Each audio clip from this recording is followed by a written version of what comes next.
misericórdia sobre a vida dela, sobre a família dela, meu Pai. Que o teu Espírito Santo, Deus, use ela tremendamente nesse altar, meu Pai, e que o teu nome venha a ser glorificado, Senhor. Que ela possa, meu Pai, em todo lugar, meu Deus, como ela prometeu, contar testemunho da sua vitória, meu Pai. A vitória dela é nossa vitória, porque essa igreja aqui também faz parte desse processo que ela passou, dessa vitória, e nós te agradecemos, Deus, e nós te pedimos, usa ela tremendamente, em nome do Pai, do Filho e do Espírito Santo de Deus. Amém. Louvado seja Deus, e eu agradeço a minha rica oportunidade.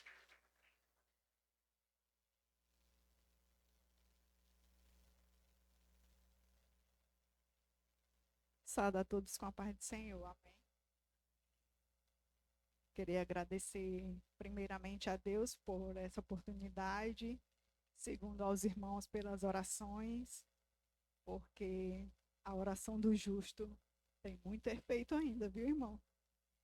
E queria deixar um versículo aqui em Lamentações, capítulo 3, versículo 31, 32 e 33, que diz assim: Porque o Senhor não rejeitará para sempre, pois ainda que entristeça alguém, usará de compaixão segundo a grandeza das suas misericórdias, porque não aflige nem entristece de bom grado os filhos dos homens.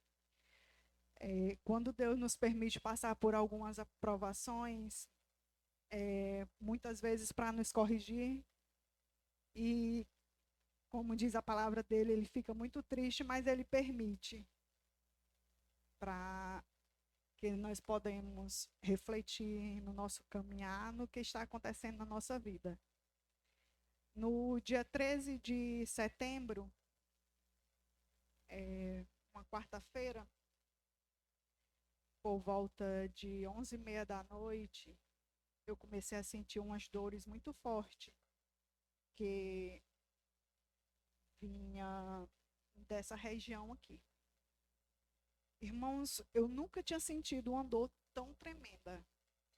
E eu suava muito. Meu esposo estava dormindo, tive que acordá-lo para me levar para a UPA. Não conseguia nem respirar direito. Quando chegar na UPA, disseram que poderia ser pedra na vesícula. Fui tomar medicação, não suportei a medicação, que era muito forte, e eles passaram só soro e comprimidos e me mandaram para casa. Passei a quarta, o restante, né? A quinta e a sexta, sentindo os dores direto. E só a misericórdia. Quando foi na sexta, fui na UPA novamente, eles me passaram para me fazer uma ultrassom. Isso pela manhã. Na tarde eu fiz a ultrassom, deu na ultrassom um tumor no fígado. Na ultrassom era 17 centímetros. Era maior do que esse aqui. Quando fui mostrar, aí no sábado, eles passaram para me fazer uma tomografia de urgência. Meu esposo tinha ido trabalhar e nós sem condições, porque eles era tudo pelo SUS, já tinham colocado meu nome no sistema, tinha que aguardar. E ele foi para trabalhar e lá o Espírito Santo incomodou ele, mandando ele para casa, dizendo que eu estava precisando dele.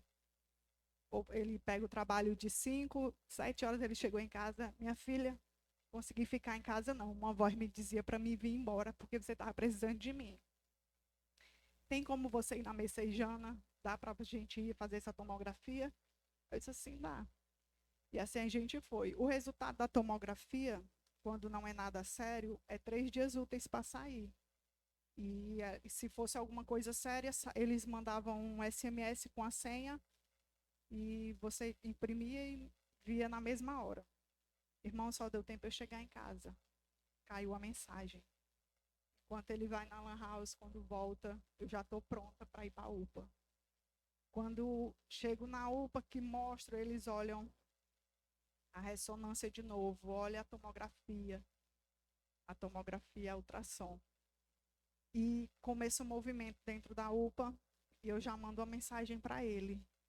Vem deixar meus documentos, prepara minhas coisas, porque eu vou ficar internada.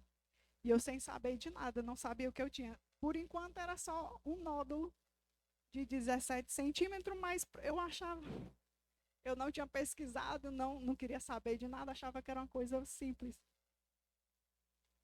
Quando eles fizeram o exame de sangue, na sexta-feira eu tinha esperado 3 horas pelo resultado. No sábado saiu em 10 minutos o exame de sangue. E já eram preparando um leito para mim ficar, já tacaram o meu nome no sistema do governo para uma vaga no HGF ou no César Carlos. Porque eu estava há 3 dias com hemorragia no fígado. E Deus é tão tremendo que ele ainda me avisou 10 dias antes que ia me dar um livramento. Mas como eu estava, eu usar a frase um crente Raimundo, um pé na igreja, outro no mundo, a gente levou em outras palavras. Deus usou um profeta e disse que, chamou eu e meu esposo lá na frente e disse que estava dando um grande livramento no nosso casamento. E eu, sem entender, foi brincando com ele e assim se passou. Um dia antes de eu sentir as coisas, Deus também usou a minha filha. E ela brincando olhou para mim e disse assim, mãe, tá aí com a hemorragia? E eu disse assim, menino, tu não sabe nem o que é hemorragia? Para de falar essas coisas, fui brigar com a bichinha. No outro dia, tudo aconteceu. Então, o Espírito Santo alerta a gente de várias formas, mas tem muitas vezes que a gente não está tão ligado que a gente não compreende, né, o falar de Deus. Fiquei internada no sábado, a minha tia foi me visitar e o médico já foi logo dizendo o que ela tem é câncer. E eu com hemorragia, com ataque cardíaco, a pressão lá em cima e só já, para eles era dali para a eternidade. Quando foi no domingo, por volta de 12:00, 1h, a minha vaga não tinha surgido ainda e os médicos não queriam mais eu na UPA por protocolo, né? Poderia morrer a qualquer momento, então eles faziam de tudo para me sair da UPA. E eles disseram assim, Gleice, nós vamos te levar no SAMU, vaga 0. Chegar lá, eles têm que te atender de qualquer jeito. Chamaram o médico do SAMU, ele examinou. E ele disse que eu não ia me levar porque, como eu estava na medicação direto, estava estável e eu não poderia chegar lá desse jeito, porque eles iam mandar voltar e eu não aguentaria ir e vir, morreria no caminho. As palavras deles, né? Quando eles se afastaram assim, ficaram conversando, e eu, meu Deus, essa vaga surgisse. Eu sem saber de muita coisa, porque até então não sabia a dimensão da hemorragia, eles não falam muito, né, sobre a situação do paciente, falam por alto. E ele disse assim, Gleice, a tua vaga surgiu, tu vai para lá agora que já estão te esperando. E assim foi feito. Pro HGF, a minha vaga. Quando eu chego no HGF, se juntam uns 10 médicos e começam a falar e falar. Um deles olha para minha prima, que era quem estava me acompanhando, e diz assim, ela pode morrer, viu, a qualquer hora. Para os irmãos terem ideia, como não tinham leito para mim ainda no HGF, eles não poderiam nem me colocar numa cadeira sentada. Eu tive que ficar esperando na maca do SAMU até surgir o meu leito. Porque como eu estava com ataque cardíaco, se acontecesse alguma coisa, não tinha como eles fazer a ressuscitação. Quando ele disse para minha prima que eu poderia morrer, veio um louvor na minha mente, no meu coração, que eu não morrerei enquanto a promessa não se cumprir. E Deus tinha promessa, tem promessa na minha vida, porque Ele falou várias vezes que Ele ia me usar e me levar aqui, ali, além. No decorrer da minha caminhada em Cristo, Ele falou através de vários profetas e eu não busquei o suficiente.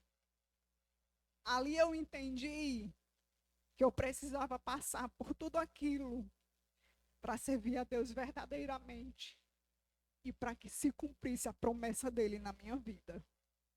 Porque se continuasse do jeito que estava, hoje eu tenho plena consciência de que o mundo ia ganhar. Deus ia perder. E Deus faz alguma coisa para não perder.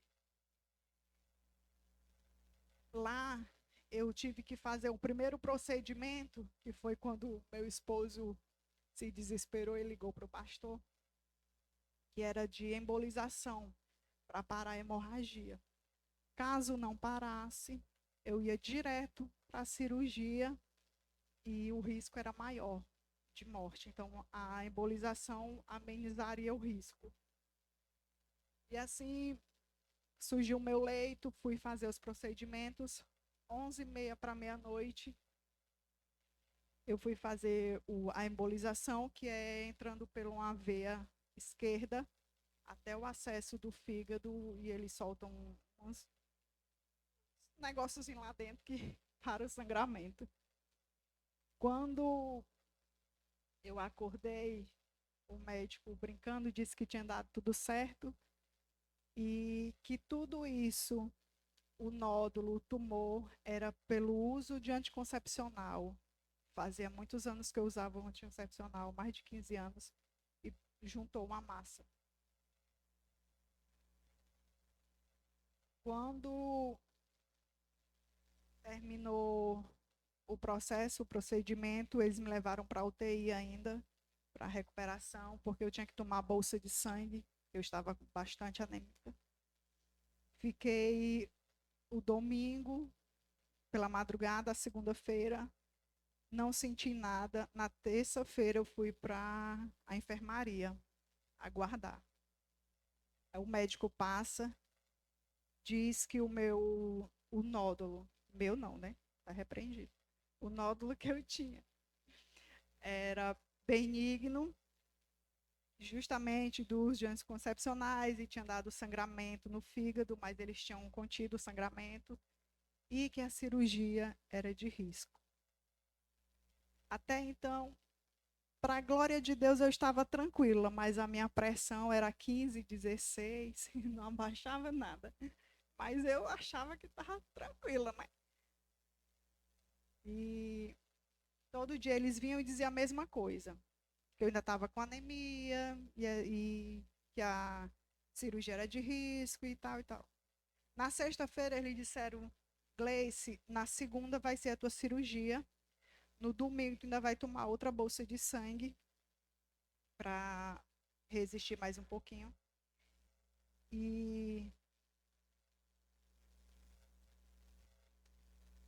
quando foi no domingo, eu estava tão inchada de estar no soro 24 horas em medicação, e nada deles pegar minha veia. E eu dizendo, eu tenho que tomar essa bolsa de sangue, nem que seja no guti-guti. Brincando, né? Não pode, é na veia, mas tinha que brincar porque a gente não tem o que fazer lá dentro. Quando foi no domingo, fiz. Na segunda-feira, foi me aprontar a cirurgia. Era para durar mais de 5 horas, segundo eles. Quando o médico responsável chegou, que eu não tinha visto ele ainda, ele disse para mim, chegou para mim brincando que eu estava acima do peso, dizendo que, perguntando se eu não poderia ir para casa, perder uns 10 quilos e voltar para a cirurgia. Porque além de ser uma cirurgia de risco, acima do peso ainda complicaria mais ainda. E eu só peguei ele com os braços cruzados, e eu peguei nos braços dele e disse assim: Deus vai usar as suas mãos. E ele disse: sempre usa. Quando ele falou isso, eu só fiz assim para ele: pronto, não quero mais saber de nada. E assim ele saiu conversando com a minha prima, e eu imaginando, ele já está mandando ligar para os familiares, mandando já arrumar tudo. Essa mulher não vai sair daqui mais viva, não. Faço pensamento, né? Porque além de ser uma cirurgia de risco, eu ainda ser entubada, devido ao longo tempo de cirurgia, eu precisaria ser entubada. E a questão da intubação foi o que me deixou mais balançada. Mas entrei para o procedimento, para a cirurgia, 8 horas da manhã, 10 horas saí. A cirurgia durou 2 horas. O tumor que eles tinham tirado de 17 estava em 13, desse jeitinho assim, só que mais achatadinho. Estava em 13 centímetros. E eu tenho certeza que foi Deus que soltou. Porque ele estava assim, o fígado maior vem para cá, ele estava assim. Com essa pontinha, ele disse para minha prima, parecia uma bexiga. Essa pontinha grudada no fígado, numa pontinha do fígado. Então, além de Deus ter soltado, deixou grudadinho só um pedacinho. Porque se ele continuasse grudado, ia tirar mais parte do fígado. E foi tirado só onde ele estava. Fui para a UTI depois me recuperar. O anestesista passou 3 vezes durante a decorrer da segunda-feira, perguntando se eu estava tudo bem. Na terceira vez ele disse assim, você está bem? Eu disse, estou. Ainda estava com acesso ainda aqui na coluna da anestesia. E eu disse, por quê? Eu já estava preocupado. O homem, toda vez indo lá perguntar se eu estava bem, se estava sentindo algumas dores. Eu não sentia nada. Ele disse assim, porque quem faz uma cirurgia desse porte, quando a anestesia passa o efeito, fica em gritos de dores. Amados, Deus é tão bom que Ele não me deixou sentir dores nenhuma. Até hoje e daqui para frente, Ele me poupou dessas dores que Ele falou. E ali eu fiquei, e a gente ainda meia fraca, ainda tem, né? E eu disse, meu Deus, então, e ele, eu vou te dar uma morfina para te garantir até amanhã sem dor, até a terça-feira. Eu disse, pronto, quando passar essa morfina, tô lascada. Vou ficar lá na enfermaria só sentindo dor. Nem uma dor. Porque Deus, através daqueles médicos, eu sei que Ele usou as mãos dele, mas foi Ele quem fez tudo. Porque para eles se perguntavam assim, eu disse assim, eu posso levar as fotos? Porque ele não mostrou para mim, eu estou fazendo a simulação aqui, mas foi a minha prima que viu a foto e contou como era o tamanho do tumor e tudo. E ele disse assim, não, só diga que Deus é bom. Deus é bom, porque para eles, que eu cheguei lá e já estavam me dando como morta, foi só Jesus mesmo para me ressuscitar, viu? Para me aprender e voltar para os caminhos bem direitinho. Aí voltei para a enfermaria, para o mesmo leito que eu estava. Passei a terça, a quarta. Na quinta-feira ele chega dizendo que ia me dar alta. Que estava tudo bem, eu não tinha tido nada, nem dor. Só devido à cirurgia foi assim, 16 pontos. Mas é porque quantos livramentos Deus já me deu e eu nem lembrava. Então, nesse ele disse, eu tenho que deixar uma cicatriz, que é para você lembrar de onde você saiu e não querer mais voltar para lá. Nisso eu entendi, então eu nem me preocupei com 16 pontos. A minha prima dizia assim, vixe, mulher, nem vai mais para a praia, né? Eu só quero saber de negócio eu vou de vestido, não tenho mais nem aí. Mas eu entendi que Deus faz do jeito dele, a gente tem só que aceitar. Em nenhum momento, a minha prima se admirava que ela dizia assim, Kelly, eu não vejo, porque a gente, é Gleice Kelly, aí me chamam de Kelly. Se eu fosse no teu canto aí, eu já tinha chorado, já estava me despedindo de Deus e o mundo. Aquele homem ligava para mim, meu filho, eu estava lá conversando, brincando, nem mais. E ele chorando em casa. Aí eu vim saber depois. Ele disse. Era ele chorando de um lado, a minha filha do outro, eu lá. Meu Deus, o povo chorando.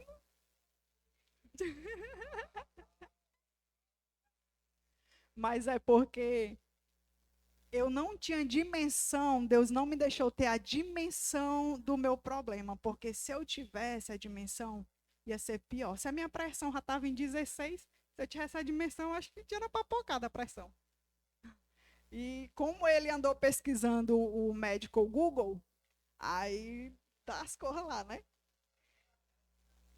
Tá. Eu chego já lá no dia. Dá mesmo, viu? Então, quando eu vim para casa, eu esperei O tumor foi para biópsia. Para eles que era benigno, deu maligno. Carcinoma hepatocelular, um câncer do fígado. No Google, fui pesquisar. Tinha 18 meses de vida. Para você ver como é. Eu estava tão bem, fui entrar no Google. E aí foi onde eu me desesperei em casa sozinha. Comecei a chorar. Nem podia me ajoelhar direito, me joguei no chão. Mas eu não questionava o Senhor. Eu só pedia perdão pelo tempo perdido sem fazer nada para Ele. E ali o Espírito Santo falou comigo para mim não parar de orar. E eu entendi. Porque muitas vezes, se eu tivesse recebido um resultado benigno, as minhas orações tinham cessado. Já estava tudo bem. Para que eu ia mais orar? Tinha relaxado. E não era isso que Deus queria para a minha vida. Ali eu entendi e eu agradeci. Quando teve uma reunião administrativa na congregação que a gente está, me colocaram à frente de um círculo de oração. Era a confirmação, nem o meu esposo sabia disso. E eu cheguei para os nossos pastores e disse, eu aceito, apesar de eu nem saber orar, mas eu aceito. Porque a gente orava o básico, né? Agora a gente tem que ficar ali, meia hora. E é assim. E assim Deus está me usando. Para finalizar, para a medicina, eu vou ser acompanhada durante 5 anos, porque como deu um câncer, vou ser acompanhada durante 5 anos, mas eu creio que é só por protocolo, porque se foi Deus que me curou, Deus não faz pela metade, quando Ele faz por completo. Então, Ele só me deixou uns 5 aninhos assim, que era para mim permanecer, porque vai, né? Vai ficar só 3 meses, menina. Daqui a pouco fica 5 anos aí me buscando mais um pouquinho para deixar perder o tempo que tu deixou lá atrás. E assim, por enquanto, é só não. Eu creio que eu não vou precisar mais fazer nada. A minha tia até perguntou aos médicos no último retorno, mas ela não vai precisar fazer um tratamento preventivo, que é a quimioterapia ou radioterapia.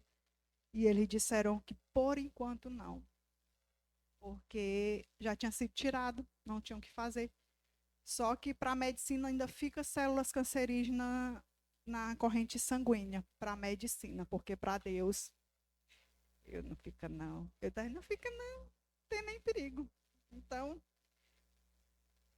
aqui, firme e forte, fazendo o ID dele, que ele me chamou e ele disse.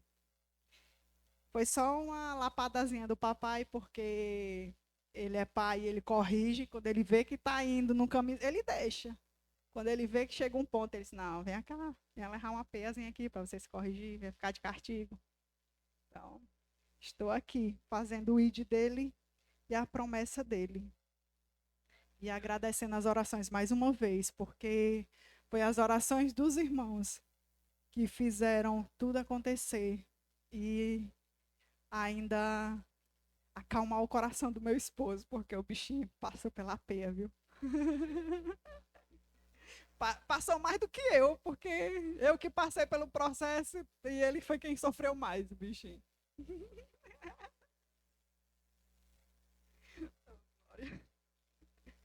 Então, que os irmãos possam ficar em pé. A gente vai louvar um hino que é para a glória de Deus. E que Deus é Deus. Deus não mudou, Ele ainda é o mesmo. Deus que ressuscitou Lázaro, ainda ressuscita hoje, porque eu sou prova viva de uma... Não física, assim, quase, né? Mas principalmente espiritualmente. Oi, só.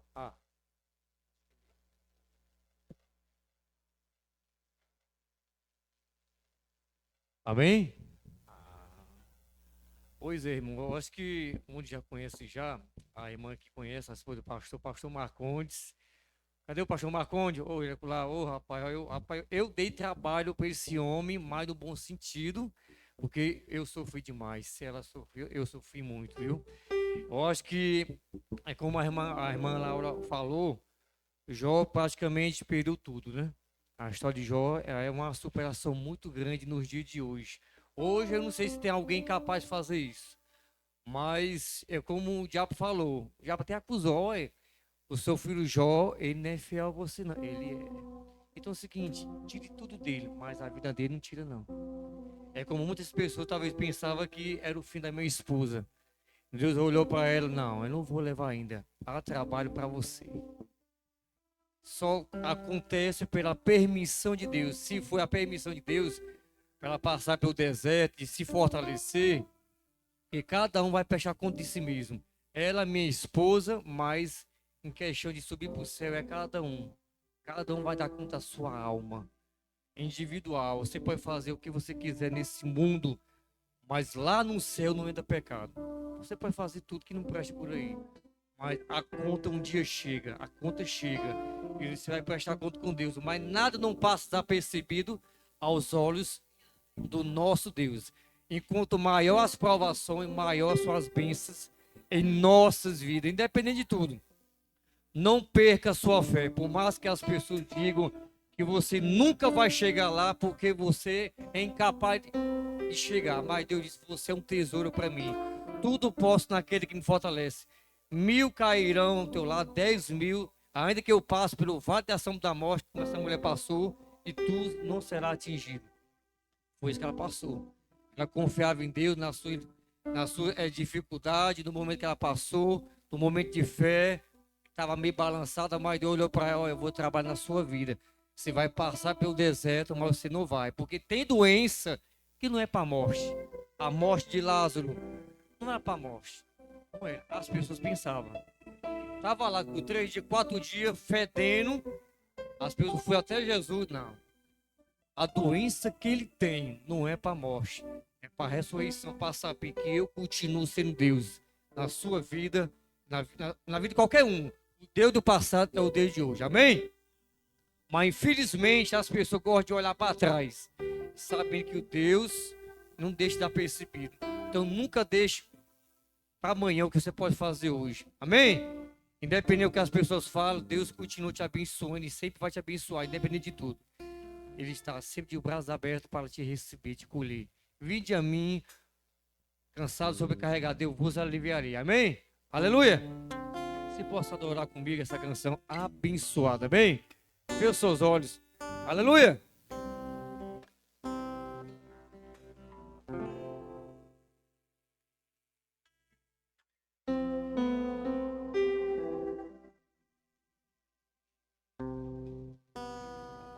Aleluia! Vamos adorar nosso Deus, amém? Você tem liberdade de adorar nosso Deus, amém? Feche seus olhos. Aleluia!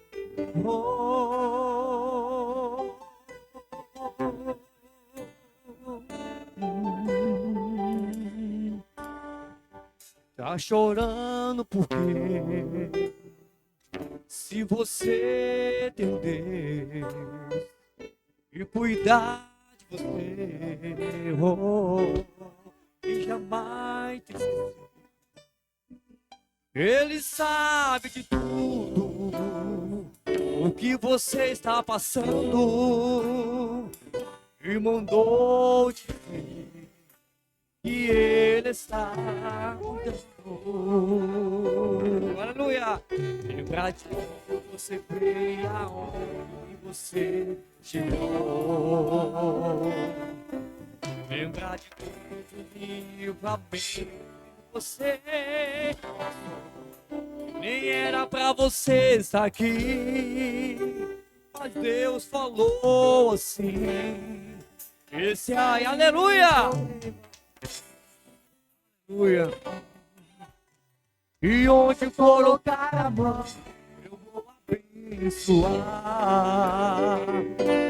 Não chore, que cuida de você não dorme. Levanta, tem muita gente que te ama. Deus mandou dizer que vai acontecer.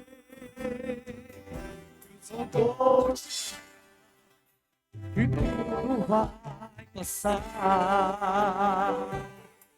Não escolhe se você não certeza. Creia! Tem muita gente que te ama. Eu vou dizer que vai acontecer. Eu vou te falar que tudo vai passar. Não chore! Com certeza, Deus curte você. Aleluia! Levanta, tem muita gente que te ama. Deus mandou dizer que vai acontecer. Oh, Deus mandou te falar que tudo vai passar.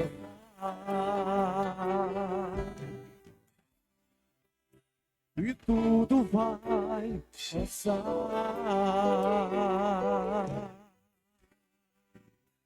E tudo vai passar.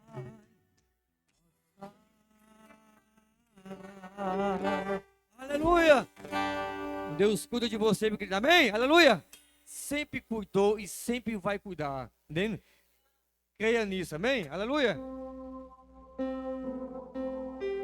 Feche seus olhos. Amém? O que é que Deus fala com você nessa noite?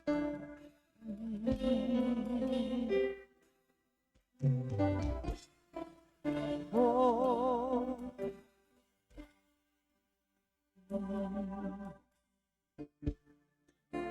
Sei que os teus olhos sempre atentos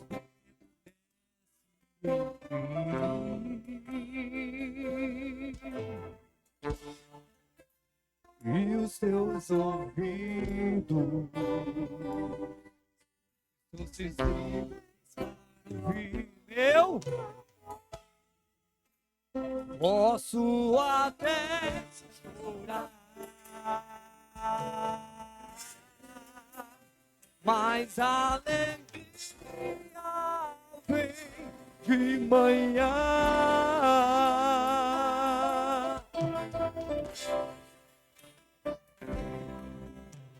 E não de longe nunca mudaste, tu és fiel.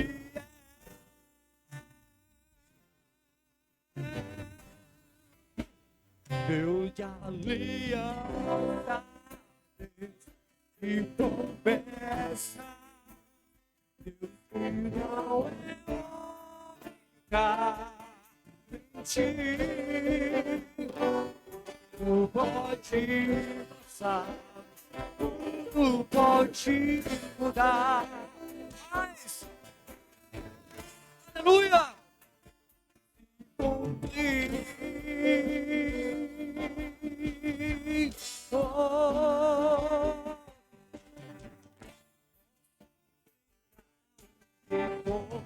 Eu sei que não podem ser minha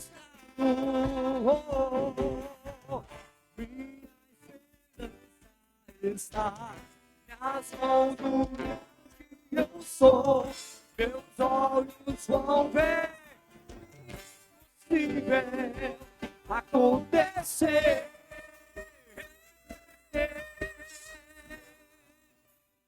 Deus de aliança, Deus de promessa, Deus que não é homem pra mentir. Tudo pode passar, tudo pode, mas sua palavra vai se cumprir. Oh.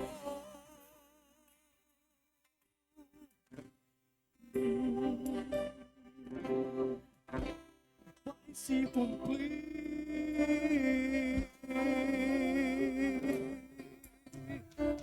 Meu Deus. Vai se cumprir, meu querido, na tua vida a promessa. Se Deus faz uma promessa na sua vida, creia que um dia Ele vai cumprir, sim, cumpriu. Amém? Nunca deixe Deus para trás. Olhe para frente, que é do lado, que é do alto que vem o nosso socorro. Amém? O Senhor, nosso pastor, e nunca faltará em nossas vidas. Amém? Só creia nisso. Não olhe para trás. Deixa Deus te usar. Amém? Deus, Ele capacita aquele que escolhe. A gente que às vezes bota obstáculo, mas Deus, logo eu, como Moisés, mas Deus, logo eu, para libertar o povo, é você. Eu vou chamar ainda o teu irmão Arão, mas é eu que vou te usar. É eu que vou usar a tua boca. Então não se esqueça, Deus capacita aquele que escolhe, meu querido. Se coloque na linha de frente, que Deus, com certeza, as coisas acontecem. E a conta chega na tua vida, uma conta de bênção na tua vida, amém? Que Deus possa abençoar a sua vida, possa abençoar esse ministério, o nosso pastor, o seu pastor, o pastor Marconde. Deus te abençoe e abençoe a irmã Laura por essa rica oportunidade que Deus pode te abençoar. Amém? Aleluia!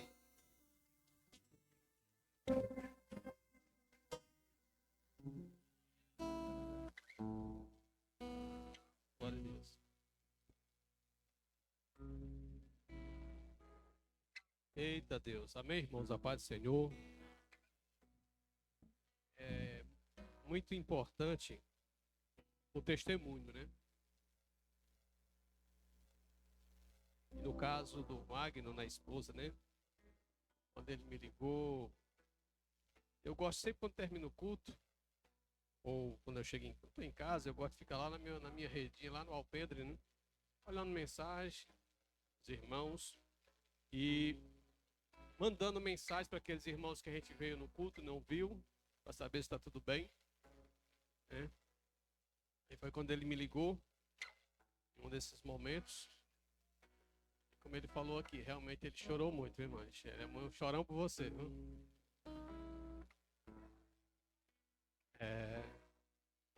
Chorou demais, viu? Esse aí chorou não, ele se derramou, viu? Chorou tanto que eu vi a hora de perder meu celular, de tão molhado, né? Mas assim, é quando a família tá mais ligada, né? É tanto que eu botei no grupo hoje que hoje era o culto da família, né? Aí depois foi que eu lembrei que realmente era culto de missões. Mas não importa o tema, o importante é a nossa maneira de gratidão a Deus, né? A gente coloca tema porque fica mais bonito, né? E a mensagem fica centralizada, né? Mas o importante não é o tema, é a nossa gratidão diante de Deus, né? É uma coisa que a gente não tem discussão, né? O que a gente tenta passar para os demais que ainda não tiveram encontro com Deus é que reconheça. Quando a gente reconhece a Deus, Deus gera, permite, né? Quando nós permitimos Ele gerar dentro de nós essa gratidão. É quando a gente realmente reconhece quem está do nosso lado, a gente realmente reconhece as pessoas que nos gostam, que nos amam de verdade. É quando a gente reconhece que nós não estamos só. Isso vem do familiar, no caso do Magno com a esposa, né? Ele compartilhou a sua dor com muitas pessoas. A igreja intercedeu. E hoje a irmã está dando testemunho, né? A esposa, do milagre que Deus operou. Amém, queridos? Em nenhum momento, como ela falou, estava ligada ali, ela questionou. O grande erro das pessoas que já aceitaram Jesus, que estão na igreja, é questionar Deus. Por quê? Eu, tal. Então nós